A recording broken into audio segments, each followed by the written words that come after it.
Okay, let's unpack this. That that persistent, almost gnawing feeling of wanting more, Mm-hmm. the craving that compels us to chase the next promotion or immediately upgrade the phone we just bought or constantly seek a seemingly better partner. You're right. It feels like it's just a part of modern culture, but Hmm. it's so much deeper than that, isn't it? It feels like it's part of our biology. It's absolutely hardwired into us. So today we are doing a true deep dive. We've got a stack of sources here that get right to the core of why we're so often trapped in this cycle of relentless desire. We're pulling together motivational psychology, the cutting edge of effective neuroscience, and even the deep roots of our evolutionary history. And our mission today is, I think, a really critical one. We are going to challenge a foundational concept in happiness research, the hedonic treadmill. Right, everyone's heard of it. Everyone's heard of it, but it's so often misunderstood. And for decades, this theory cast a pretty fatalistic shadow over our ability to achieve any lasting, significant happiness. It basically said, don't even bother trying. Pretty much. So we're going to dissect 5 crucial revisions to that original model. And these are revisions that actually offer some real hope. Okay. Then we'll connect those psychological findings directly to the neurochemical engine that powers our motivation, specifically dopamine, and then look at the ancient, powerful evolutionary reasons that shape our most intense cravings, especially around things like status and mate selection. And crucially, we won't just stop at the diagnosis. I think that's really important. If we are hardwired to crave, we need tools to manage it, right? Exactly. So we're going to finish by turning to both ancient wisdom, drawing practical lessons from Stoicism and Buddhism, and modern cognitive techniques like something called urge surfing to find real concrete ways for you, the listener, to manage this relentless biologically driven cycle. Let's start by laying the groundwork then, with the treadmill itself. The classic theory, which really solidified back in the 1970s and 80s, it posited a stark, simple, and frankly, slightly depressing idea. Yeah, that's an understatement. It was that major life events, whether they are incredibly good, like winning the lottery, or devastatingly bad, like suffering a catastrophic accident, only temporarily affect our happiness. Just for a short time. Just for a short time. After that initial emotional reaction, you quickly adapt and you regress back to a default internal set point. And this wasn't just a philosophical idea, right? This was backed up by some pretty headline-grabbing studies. Oh, absolutely. This theory received robust empirical support early on. It offered a compelling, if, like you said, deeply unsatisfying explanation for why people with enormous wealth or huge success were often no happier in the long run than people with far fewer resources. The adaptation was just that powerful. It seemed to be. One of the classic findings, and you see this cited everywhere, was the surprising resilience of people facing profound adversity. Researchers found, for instance, that your objective, healthy doctors say you are, on average, it only correlated weakly with your reported happiness. That's amazing. It is. Even studies tracking individuals with severe, life-altering trauma, people who became paraplegic or blind, found that after that initial period of intense negative emotion, they didn't really differ significantly in reported happiness from comparison groups. That emotional rebound evidence, that's what made the theory so famous, isn't it? Can you elaborate on that trauma data? Because the speed of that rebound is just, it's astounding. It truly is a testament to human resilience. So these longitudinal studies, they tracked individuals who suffered catastrophic physical trauma, specifically spinal cord injuries. Okay. And these patients, as you'd expect, reported strong negative emotions, fear, anger, profound sadness in the immediate aftermath, within the first week after the accident. Right. But when researchers checked back in with them just 2 months later, happiness had frequently become their strongest reported emotion. 2 months. That's it. 2 months. It suggested this almost inevitable homeostatic return to an individual's baseline. It made conscious long-term efforts to get happier through external means seem, futile. The implication was crystal clear. Run as fast as you can, achieve as much as you like, you're still stuck in the same place on the treadmill. Right. And that strong deterministic view of the model, the idea that adaptation is automatic, universal, and always returns us to some unchangeable baseline. That's what recent empirical work has fundamentally revised. So the story isn't that simple. Not at all. While adaptation does occur for many events, and we should be wary of chasing external highs, we need to apply 5 critical revisions to truly grasp the complexity of human well-being. And these revisions, they inject a crucial dose of hope back into the whole equation. Okay, let's get into them. Let's start with the first revision, which sort of flips the script on the very starting line of the treadmill. If we're all running back to a set point, where is that set point actually located? That's the perfect question. That's revision 1. The set point is positive, not neutral. Oh, okay. What does that mean? Well, the original framework often implied that our default state was a kind of hedonically neutral baseline, a 0 point. You're not feeling good, you're not feeling bad, you're just there. It's indifferent. Indifferent, exactly. But large-scale international studies, they strongly suggest otherwise. If adaptation exists, it leads us back to a state of mild contentment, not indifference. So what kind of data supports the idea that our human default is actually happy? Well, you look at these massive cross-cultural studies like the World Values Survey. Right. When researchers aggregated data across dozens of countries, all different demographics, they found that a robust 80% of respondents consistently reported being very or quite happy. 80%, that's huge. It's huge. If we were truly designed to just return to a neutral 0 point, those numbers would be radically lower. It suggests we are physiologically biased towards positivity. So we aren't designed to be miserable or indifferent. Our default biological state is actually slightly sunny. Why? Why would evolution select for that? Wouldn't a hyper-vigilant, slightly negative state be safer for survival? You'd be more on edge? It seems counterintuitive, doesn't it? But the tendency to experience positive emotions is actually an enormous evolutionary advantage. Think of it this way. Positive affect provides the necessary motivation to explore your environment and approach new goals, rather than just hunkering down in safety. Ah, okay. Psychologists call this approach behavior, right? That's the term. If you are slightly happy, you are more motivated to seek out new food sources, new alliances, new solutions to problems. If you were truly neutral or slightly negative, you just conserve energy and avoid risk, which, at the end of the day, limits your resource acquisition. So that reframes the whole purpose of the baseline. It's not a passive state we fall back to. It's an active engine for exploration. Precisely. Now, even if the baseline is positive, the next revision addresses whether we all share the same positive number. And we clearly don't. I mean, you look around. Some people seem to just bounce back from everything, and others seem to struggle no matter how much success they have. And that brings us to revision 2. Individual set points vary. The strong form of the original model kind of assumed everyone had roughly the same baseline, dictated by species-level adaptation. A one-size-fits-all happiness level. Exactly. But we know now that people have markedly different set points for happiness, and these differences are profoundly shaped by our unique temperaments and, crucially, our genetics. It's like instead of being identical cars running off the same fuel gauge, everyone's internal happiness thermostat is set to a different factory default. Okay, so how much of that variation can we definitively say is genetic? It's highly significant. Studies focusing on personality traits, which are deeply linked to our chronic emotional responses, show high individual variation.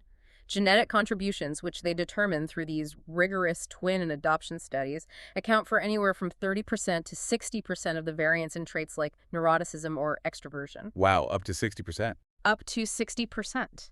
So if you inherit a predisposition for high neuroticism, your default emotional baseline, your set point, is just going to be fundamentally lower and more sensitive to negativity than someone born with a sunny, stable disposition. External events affect people differently because they're landing on different genetic predispositions. That makes so much sense. That explains why the lottery winner, who is already prone to anxiety, might not hold on to that happiness boost as long as someone who's already highly stable and extroverted. Exactly. And this leads directly into the next revision, which recognizes that the very concept of happiness might be too simplistic to be captured by a single number. Right. This is revision 3. Multiple happiness set points exist. Happiness isn't this one single thing, this unitary concept with a single global set point. It's not just one dial. It's not one dial. It's a complex construct made up of different elements. You have positive affect, which is your pleasant emotions, negative affect, your unpleasant emotions, and then cognitive life satisfaction, which is your rational judgment about your circumstances. Okay, so a dashboard, not a dial. A dashboard is a great way to put it. And the key finding here is that the dials on that dashboard, they do not necessarily move together or adapt at the same rate. Okay, give us a tangible example of that. How can I be less happy and more happy at the exact same time? We see this divergence all the time in longitudinal studies, the ones that track people over long periods of their lives, like when they transition through major career or family changes. Researchers found that a person's positive affect, so the frequency of experiencing those ecstatic or joyful moments, that might decline as they age. And you'd think, well, that's a decrease in well-being. Right, less joy. But simultaneously, their negative affect also declines, meaning they experience less stress, less anxiety, less unhappiness, and their cognitive satisfaction with their life at work and home actually increases. That's a profound observation. So you might feel fewer of those ecstatic peaks, but you're also experiencing way less stress and you feel more Well, content, more rationally satisfied with your life. It's a shift from intensity to stability. it is a critical distinction that the original treadmill model completely missed. And what's more, the data suggests that the long-term stability of these components is really different. How so? Long-term levels of negative affect were found to be substantially more stable over time than positive affect levels. So avoiding pain is a more stable state than chasing pleasure. It suggests that, yes, a stable individual baseline might be more characteristic of avoiding pain than it is of maximizing joy. And this is a theme we'll see echoed in ancient philosophy later on. Okay, so let's turn to the biggest challenge to that old fatalistic model. The idea that gives us all genuine hope. The idea that we can actually permanently shift our happiness baseline. This is revision 4. Well-being set points can change. And that suggestion that we cannot permanently change our long-term happiness was the most controversial and, frankly, the most pessimistic part of the original treadmill model. It implied that any intervention, any self-help book, any life change was ultimately pointless. Because adaptation was inevitable. But the data, particularly from these large, long-term national studies, it proves that while adaptation is common, it's not a universal law. Not at all. While many people show considerable stability in their reported happiness over decades, significant and lasting change does happen for a non-trivial portion of the population. Okay. Take this famous study that tracked thousands of Germans over an extended period. Researchers found that a remarkable 24% of respondents changed significantly from their early baseline to their later set point. A quarter of the people. A quarter. And even more dramatically, 9% of people changed by approximately 2 standard deviations or more. That is a massive, life-altering shift in your sustained day-to-day happiness level. That's the evidence we needed to escape fatalism. Yeah. I mean, it still seems like adaptation is the default setting for many major events. For instance, the sources say getting married, on average, provides a temporary boost, but often doesn't lead to a lasting increase in the set point. So, if adaptation is still so common, what determines if we escape it and make a permanent change? That leads directly to the final revision. Revision 5. Adaptation is not universal or automatic. It's not a reflex. It's not a reflex. We've learned that individuals differ significantly in their adaptation rates. Some people change their set point in reaction to an external event, and others do not.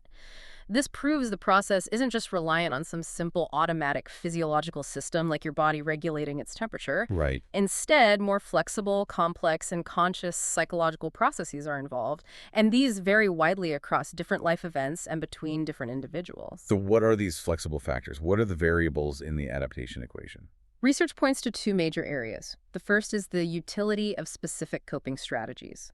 Some strategies, like actively reappraising a situation or engaging in proactive problem solving, are just more effective at managing adversity and promoting rebound than others, like, say, avoidance or self-blame. Makes sense. And the second? The second factor is personality characteristics, which strongly influence the specific coping strategies people choose to use. For example, individuals high in resilience or low in neuroticism are just better equipped to make sense of negative events. So if you can't make sense of an event, if it remains confusing or contradictory in your mind, it continues to draw your attention. Yeah, And that prevents the psychological healing needed for the set point to stabilize. precisely. If a life event remains unexplained, a random, devastating job loss, a complicated breakup, the emotional toll continues because the brain can't file it away. Furthermore, the sources suggest that deviations from a person's typical life events might produce the greatest changes in their happiness set points. That's fascinating. What does deviation from typical events look like in practice? Okay, imagine 2 people. One chronically experiences bad luck, minor illnesses, small financial setbacks, difficult relationships. For them, one more negative event might not shift their emotional baseline much because it's already sort of encoded as normal. Right, here we go again. Exactly. But if they experience a truly unique positive event, a major research breakthrough, or a sudden dramatic improvement in their health, that deviation might be powerful enough to force a permanent shift in their happiness baseline. And the reverse would also be true. The reverse as well. Someone who has led a charmed life might experience a severe deviation, a sudden catastrophic illness, that permanently lowers their set point because they just lack the prior psychological resources to cope with that unique scale of adversity. So these 5 revisions, they fundamentally alter our understanding of happiness. The treadmill concept is still useful to explain why much of what we chase only brings temporary satisfaction, but that strong form of fatalism is gone. It is. We are not doomed to neutrality, and our set points can shift depending on our circumstances and, crucially, our psychological toolkit. Okay, here's where it gets really interesting for me. If we know that long-term, lasting satisfaction is physiologically possible for some people, why is it still so incredibly difficult for the majority of us to sustain? Why does that gnawing, relentless feeling of wanting more persist the moment we achieve a goal? To answer that, you have to look past conscious thought. You have to look at the foundational architecture of our brains and our biology, the engine of craving itself. And that means we have to start with dopamine. We have to. It's arguably the most famous and certainly the most misrepresented neurotransmitter in popular culture. It's long been dubbed the pleasure chemical. Pop psychology says dopamine equals joy, reward, satisfaction. Simple as that. And that view is it's a massive oversimplification that's been largely corrected by modern affective neuroscience. While dopamine is released during rewarding activities, the mesolimbic dopamine system often fails to reliably shift liking, the core subjective pleasure reaction itself. So the dopamine isn't the pleasure. Not directly. If we want to find the true pleasure centers of the brain, we need to look elsewhere at these hedonic hotspots that involve opioid systems and GABA signaling. When you specifically manipulate the dopamine system in experiments, whether you increase it or decrease it, it simply fails to alter those core hedonic reactions reliably in both animals and humans. If it's not pleasure, then what is it mediating? If dopamine is not liking, what is its true, powerful role? Dopamine is fundamentally the wanting signal. Its systems primarily mediate 3 interconnected roles, all related to future rewards: learning, prediction, and motivation. Okay, break those down. So it functions as a teaching signal that underlies reinforcement learning. It tells the brain what actions to repeat in the future. It's an incentive signal that promotes immediate reward seeking, fueling the actual pursuit. And maybe most importantly, it's a prediction signal. It spikes highest when a reward is predicted but has not yet been delivered. Wow, okay, that completely flips the script. It means the maximum chemical intensity is achieved during the anticipation of the reward, not the consumption of it. Yeah. It's less about the current joy and more about the motivated pursuit of the next joy. Precisely. The pursuit is the power source. And we can see the mechanics of this in the way dopamine is actually released. We have tonic signals, which are these background steady releases setting a baseline level of motivation.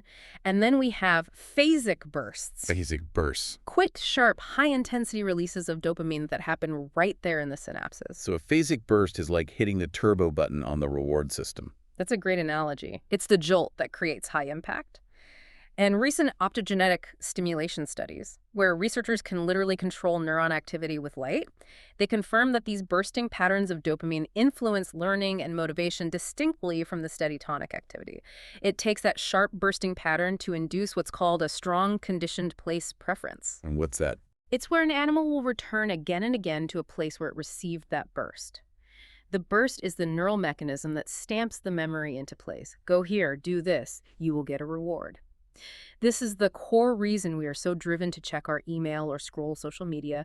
The anticipation of the novelty is the burst, which is more potent than the actual content we find. And the relentless nature of the treadmill comes from the fact that once the reward is consumed, the phasic burst stops, the motivation wanes, and the brain immediately starts predicting the next thing it can pursue. It's a perpetual, self-refueling engine. Which leads us to a critical concept that reveals just how complex motivation is, what we can call the dopamine paradox, salience versus value. Okay.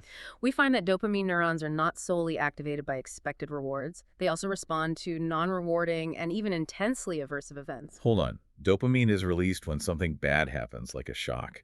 That seems entirely counterintuitive to the whole idea of a reward system. Why would the brain incentivize responding to pain? Because the system is optimized for importance and survival, not just for pleasure. Neuroscientists have identified at least two distinct populations of dopamine neurons, likely signaling through different pathways. The first population encodes what's called motivational salience. Salience, so how important something is. Exactly. These neurons are excited by both rewarding events and aversive events, like a surprising air puff to the face or an electrical shock.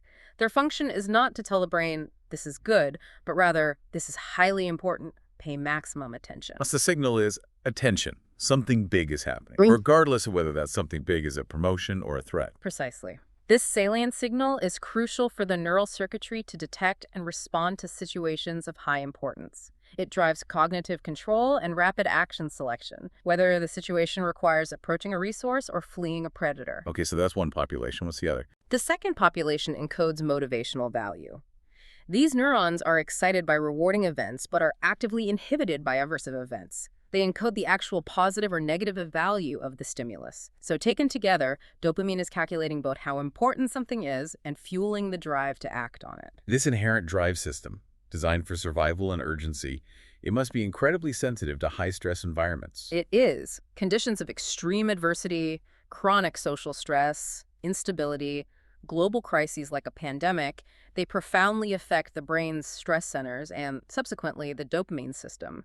Studies show that stress responses cause functional changes in the amygdala, the brain's fear center, which directly interacts with these dopaminergic circuits, often linked to elevated cortisol release. And what are the long-term implications of that? What does elevated striatal dopamine function mean for someone in adulthood who experienced, say, childhood adversity? The striatum is central to goal-directed movement and motivation.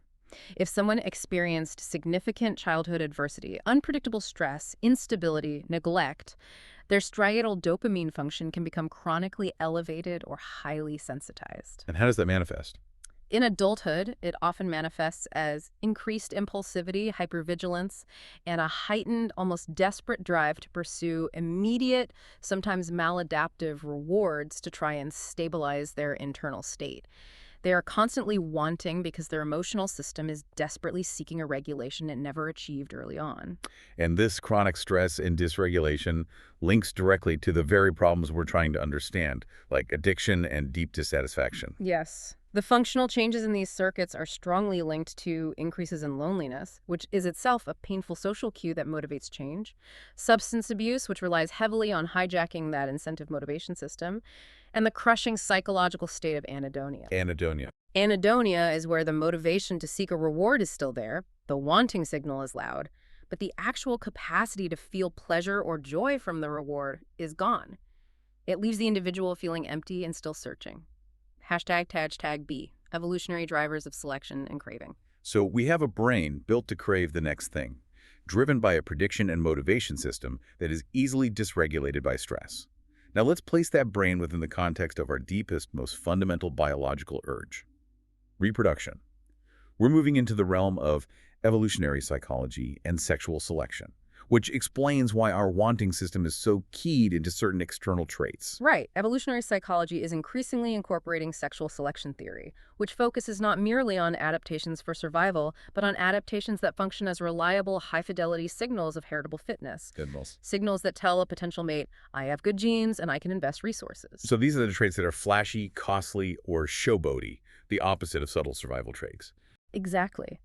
Traits favored by sexual selection are often costly to produce or maintain, they show high individual variation, and they carry useful information about the bearer's quality. You think of a peacock's massive, energy-draining tail.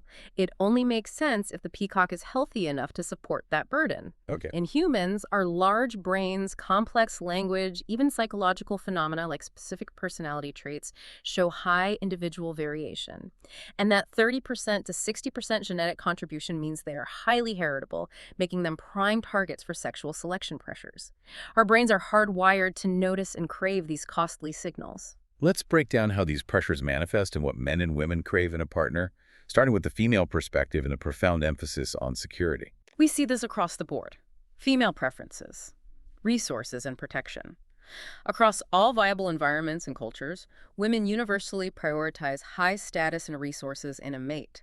They demonstrate a high, sustained preference for men with good resource acquisition abilities, and this preference is deeply tied to the ability to invest in offspring and provide protection in those ancestral environments. In the ancient world, how did a man signal that? It wasn't just about having a big bank account. No, it was about concrete, observable cues. This included obvious physical strength, proven hunting prowess, the ability to build and maintain shelter, and crucially, access to strong male alliances or weapons.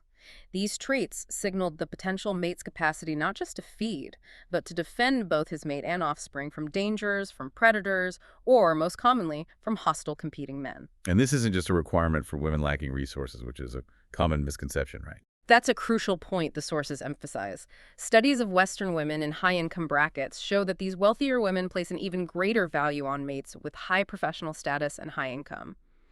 The resource drive isn't about filling a deficit, it's about optimizing investment and ensuring that the partner's status matches or exceeds their own, maximizing the potential fitness benefits for their future children. Okay, now let's flip it to the male perspective. What are the key evolutionary drivers of craving there, which so often manifest as a focus on visual cues? Male preferences, fertility, and youth. Men typically prioritize traits signaling female fertility and reproductive value. Because women have a finite and much narrower reproductive window compared to men over evolutionary history, men who successfully impregnated young, fertile women would have had the greatest reproductive success. And this preference is especially strong for long-term mates, right? Particularly for long-term mates, yes. It allows the man to reap the benefits of his mate's peak fertility and enjoy a longer period to produce multiple children by the same partner. So what are the specific physical and behavioral cues that signal that fertility? And why do men crave them so intensely? They crave youthful physical features, things like facial neoteny, which refers to baby-like features, large eyes, small nose that signal youth. Also, clear, unblemished skin and strong, healthy hair growth. Behaviorally, men often value traits like novelty-seeking and playfulness, which are associated with high energy and hormonal vitality. And all of these are basically proxies for estrogen levels. Largely, yes. They signal peak fertility and health through the combined effects of high estrogen. And these cues, they activate the wanting systems in the male brain because they reliably predict the deepest form of biological reward, reproductive success. These general preferences are the starting point, but mating behavior is highly flexible and contextual. We know people often employ different strategies depending on whether they're looking for a casual fling or a life partner. That's where the contextual mating strategies come in. In long-term mating, those investment signals are paramount. Men seek cues of maternal investment like stability and kindness, while women seek commitment, resources, and emotional investment. But in short-term mating, the strategies shift dramatically because the goals change. How do those short-term goals affect male behavior? For short-term liaisons, men relax their standards across the board. Crucially, they actively dislike women who are seeking commitment and instead prefer high sex drive and sexually experienced women. The underlying goal here is simple and resource-driven. Increase the chance of casual sex while limiting resource extraction or commitment demands from the partner. And women often use short-term liaisons for a different and sometimes counterintuitive set of complex reasons. Right. And this brings us to the concept of mate switching within female strategy. Women sometimes use short-term liaisons for various adaptive purposes that maximize long-term fitness. One well-documented reason is to secure superior gene-seeking, a higher quality, often more physically attractive or masculine man than their current husband for genetic diversification. Okay, what are some other reasons? Other reasons include obtaining protection or immediate support or securing backups in case the primary partner dies, deserts, or loses status. So a short-term liaison can be like an insurance policy. And I find it interesting that the sources mentioned that in that latter case, seeking a backup women might even accept lower quality men, which goes against the core resource preference. That's the utility of the strategy. If the primary goal is security against desertion or loss, a man who is reliable but perhaps lower in status may be preferable to a high-status man who is unreliable. It's a context-dependent trade-off driven by that fundamental need for investment protection. And the sources also highlight that men are incredibly susceptible to this status-driven mate switching. A suddenly dramatic boost in career success seems to trigger a psychological reset. It's a classic example of the system recalibrating. An individual, particularly a man, constantly tracks his own perceived mate value. A dramatic boost in status, power, or financial resources, a hit movie, a massive business sale.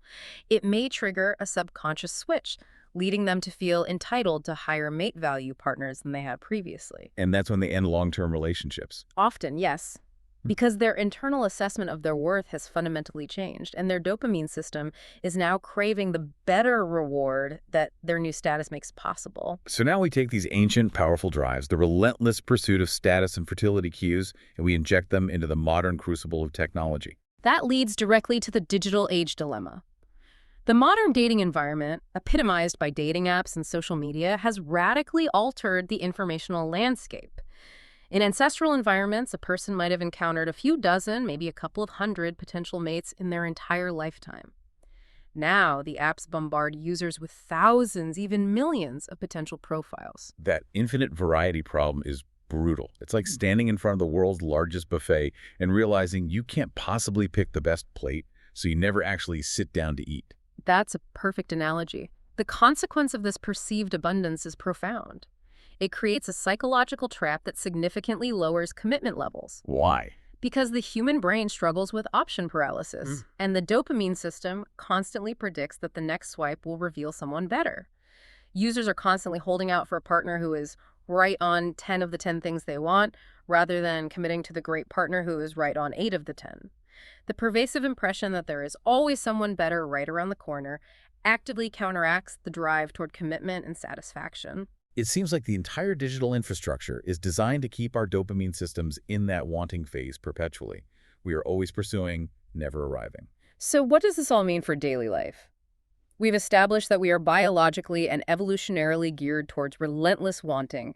The dopamine system drives the pursuit, and we're highly prone to adapting quickly to comfort, ensuring the chase never truly ends. But the good news is we're not entirely helpless. Not at all. Both ancient wisdom and modern cognitive techniques offer concrete strategies to manage this innate drive and reclaim some control over our attention and our actions. #hey, philosophical approaches to hedonic management. For millennia, philosophers have been wrestling with this exact problem of human dissatisfaction and craving. The Hellenistic period gave us two giants who both aimed for eudaimonia flourishing or living well, but they fundamentally disagreed on the path to get there: Stoicism and Epicureanism. They both recognized that a peaceful soul was the goal, but they diverged on what constituted the highest good. Epicureanism claimed that the highest good was pleasure, or hedono, achieved primarily by removing pain and disturbance ataraxia from life. Right. For them, virtue was merely a means to an end, a tool you use only to achieve maximum pleasure and minimum pain. All true good and evil consisted in sensation, and their practical prescription was simple living, avoiding politics, and having strong friendships. And Stoicism was almost the opposite. It focused on an unbreakable inner moral strength that external events just couldn't touch. Yes. Stoicism claimed the highest good was living justly and virtuously, according to nature and reason. Virtue was of intrinsic worth, independent of any outcome or feeling it produced. So pleasure and pain. They were to be treated indifferently, because true good and evil consisted solely in the attitude we take to sensations, not the sensations themselves. The Stoic definition of joy, for instance, was rational elation, which they explicitly defined as the opposite of raw sensory pleasure. The whole emphasis was on control over your internal judgment, not your external circumstance. What I appreciate about the Stoics is they didn't just theorize, they created a practical, actionable toolkit for resilience. It's like they were designing it specifically to manage the psychological forces that fuel the treadmill. These mental exercises are powerful countermeasures. Take the view from above, which was popularized by Marcus Aurelius in his Meditations. This is a conscious, deliberate visualization exercise. You envision yourself zooming out from your immediate location, from your desk to your city to your continent, until you can contemplate the entire scale of the universe and the eternity of time. And the purpose isn't just to feel insignificant, but to gain necessary perspective. If you are feeling consumed by a trivial problem, being stuck in traffic, a social media insult, that date that flaked, this exercise helps dissolve the self-importance we grant to our immediate frustrations. It's like psychological triage. Another core practice, and maybe the most direct countermeasure to the hedonic treadmill, is negative visualization, which was championed by Seneca. This is not morbid dwelling. It's a deliberate, proactive act of gratitude and preparation. How does it work? It consists of spending time envisioning what it would feel like to lose things you currently possess, losing a loved one, losing your social status, your health, your sight, or your shelter. By deliberately anticipating that loss, you prepare yourself for the inevitable worst-case scenarios, building mental resilience. And more importantly, the very act of visualizing the absence of a good thing immediately makes you value the fact that you still have it. It directly counteracts hedonic adaptation. Exactly. Adaptation makes us take things for granted. Negative visualization forces us to recognize their present value. And finally, we have voluntary discomfort, which was advised by Epictetus. This involves deliberately putting yourself through uncomfortable situations. Like what? Taking cold showers, fasting for a day, sleeping on the floor, or walking in the cold without a jacket. This sounds grueling, but the purpose is pure mental training and discipline. It is. By choosing discomfort, you train yourself to be resilient and not to hold comfort in such high regard. It changes your relationship with your environment, builds discipline, and hardens you against the non-voluntary discomforts life inevitably throws your way. It's about training yourself to be content even when you don't have immediate ease or luxury. So while the Stoics focused on virtue and rational control, Eastern philosophy, particularly Buddhism, went straight to the heart of the wanting problem itself. Yes, the Buddha's framework, the Four Noble Truths, provides a foundational diagnosis of human suffering. The second noble truth identifies tanha, most commonly translated as craving, thirst, or greed, as the primary cause of suffering, or dukkha. So craving isn't just an inconvenience or a temporary psychological state. It is the fundamental, persistent engine of suffering. It's the driving force behind samsara, the cycle of dissatisfaction. Exactly. And tantra is categorized into three specific types, which really shows the depth of human attachment. First, there's the craving for sensual pleasures, kavanasha, wanting external stimuli like taste, touch, or sight. Okay, the obvious one. The obvious one. Second, craving for existence, vipacha, clinging to the idea of being, wanting to continue existing, wanting status, wanting to be immortal. And third, craving for non-existence, vibhavatacha, the desire for the self or unpleasant situations to cease, which can manifest as self-annihilation or suicidal ideation. Wow, it's not just wanting things. It's clinging to the very ideas of being a non-being. And the path to liberation, the third noble truth, lies in ending that craving entirely. It does. The third noble truth teaches that the cessation of tantra is possible. This is achieved by following the Noble Eightfold Path, which fundamentally requires gaining true insight into impermanence and non-self, anatta. The understanding that there is no fixed permanent self promotes non-attachment, because if there's no self, there's no fixed locus for clinging. The cessation of tantra is described as its complete fading away and relinquishment, the true end of the treadmill cycle. ### B.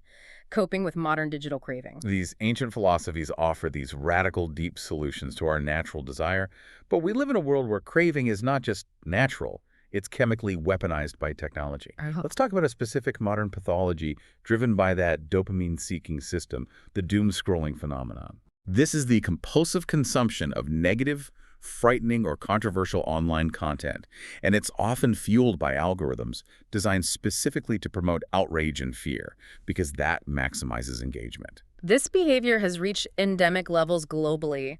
According to recent estimates, average worldwide mobile usage is almost 7 hours a day. And the surge was particularly dramatic during the COVID-19 pandemic.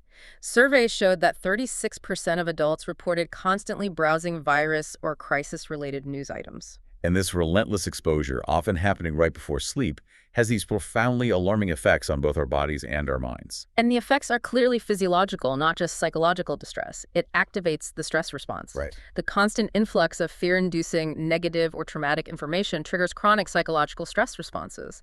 When the news algorithm delivers a fresh tragedy every 5 minutes, the body responds by flooding the system with cortisol and adrenaline. This keeps us perpetually on high alert, creating what one researcher called a stress hangover the next morning, marked by increased worry and exhaustion. And the blue light exposure adds another layer of biological disruption, right, from our phones. Absolutely. The blue light emitted by mobile devices directly suppresses melatonin production, which is the key hormone that regulates our sleep onset and quality. So you have a physiological stress response, cortisol spiking, and a hormonal disruption, melatonin dropping, happening at the same time. It leads to anxiety, insomnia, emotional exhaustion similar to burnout, and impaired cognitive function during the day. The long-term effects sound even more severe, particularly this idea of trauma internalization. Yes, repetitive, nonstop exposure to others' trauma and suffering online can generate a phenomenon called vicarious trauma or secondary traumatic stress. This is where individuals internalize traumatic events like war footage or accident reports without ever directly experiencing them. And the symptoms can mirror PTSD, intrusive thoughts, emotional numbing, hypervigilance, and a sense of constant threat. And the data on adolescents is a stark warning about the developmental impact of this. It is deeply concerning. A study tracking smartphone usage in adolescents found that those spending over 4 hours a day interacting with virus-related content showed a 258% higher risk ratio for trauma or stress disorder diagnoses compared to their peers. Wow. This doom-scrolling pathway basically grooms the developing brain for obsessively seeking external validation for inner turmoil. It can lead to neurological remodeling in the amygdala and hippocampus, often increasing the likelihood of chronic anxiety states. So if the problem is a hyperreactive dopamine system in a high-stress environment, what's the intervention? The popular cultural response has been this oversimplified dopamine detox. And we really must reject that simple notion. Neuroscientists warn that viewing a dopamine detox as simply a tolerance break that causes dopamine levels to drop is a fundamental misunderstanding of brain function. Dopamine levels don't just drop like that. The system is designed to maintain motivation. The goal is not elimination of motivation, but behavioral retraining. So what's a better way to think about it? A more accurate, science-backed goal is a shift that's more akin to mindfulness-based stress reduction. We need to teach ourselves to regulate our reactions to the craving signal itself. So moderation and mindful awareness of the urge are the keys. What are the specific sustainable strategies for digital management? Well, regarding general digital consumption, the research suggests that limitation is key. Data shows that limiting social media use to around 30 minutes a day provides optimal mental health benefits. It balances connection with minimizing exposure to those negative spirals. Right, but going cold turkey often backfires. It does, because of the intensity of the craving signal, so customized progressive steps are often more sustainable. What are those sustainable progressive steps? They involve creating strategic friction, limiting non-essential notifications during work and bedtime, removing the most distracting apps from your home screen, deliberately taking short, hourly breaks where your phone is physically placed out of reach. These actions disrupt the automatic link between the urge and the action. And for dealing with the craving itself, that immediate, intense impulse to check the phone or the compulsion to swipe for more news, what is the mindfulness-based technique that directly addresses that feeling of Tasha? That is urge surfing. This technique is highly effective. It's commonly used in relapse prevention for substance abuse, but it applies perfectly to digital craving. It encourages you to view cravings like the impulse to check social media as waves. Waves. You recognize the associated physical sensations and thoughts, the feeling in your stomach, the tension in your hands, the anxious thought, and you observe them without judgment. You just observe the wave instead of diving into it. Exactly. The core objective is to recognize that the urge is temporary, it has a peak, and then it will subside naturally. The goal is to allow the urge to pass, riding the wave as it ebbs and flows rather than fighting it or immediately giving into it. By practicing this, you gain behavioral flexibility. You learn that the urge itself is just a sensation that you don't need to be reactive to. It helps regulate those maladaptive habitual reactions and initiates a more adaptive, conscious response. It sounds like the ultimate form of discipline. Managing your actions and decisions instead of being managed by your underlying neurochemistry. #tag outro. We've completed a massive journey today. We've traveled from the deep stability of our happiness set points, discovered that we are not doomed to hedonic neutrality, and then charted the complex dual role of the dopamine system, the engine that makes us perpetually crave the next reward, whether that's a new piece of technology or a more genetically superior mate. We've seen that the fundamental challenge remains. Our human architecture is designed for cycles of intense wanting and temporary satisfaction. And we also found powerful management tools. From the Stoic practice of negative visualization, the deliberate choice to practice gratitude, to the Buddhist pursuit of non-attachment, aiming for the cessation of tara. The tension lies in the fact that while adaptation is temporary for many stimuli, our underlying motivational systems are relentless, constantly pushing us to the next goal. Which leaves us with a provocative final thought, one that asks if we can ever truly escape the treadmill, or if we should even try to. If adaptation is not inevitable and happiness set points can be shifted under certain conditions, this offers powerful hope for individual and societal interventions to increase sustained well-being. However, the treadmill concept still powerfully drives much of human ambition, innovation, and technological advancement. Right. Some transhumanist philosophers, like David Pearce, have argued that future technologies, perhaps genetic recalibration or biohappiness, could eventually raise our fundamental hedonic set points, potentially fostering adaptive well-being and productivity while still maintaining our responsiveness to stimuli. So they argue we could eliminate suffering and still be motivated. But this raises an essential question for you to consider. Would permanently eliminating the core drive of craving, the tama that the Buddha sought to stop, also eliminate the drive for greatness that philosophers like Nietzsche suggested requires some level of discomfort, struggle, and longing? When we permanently solve the problem of human craving, what unexpected human trait do we lose in the process?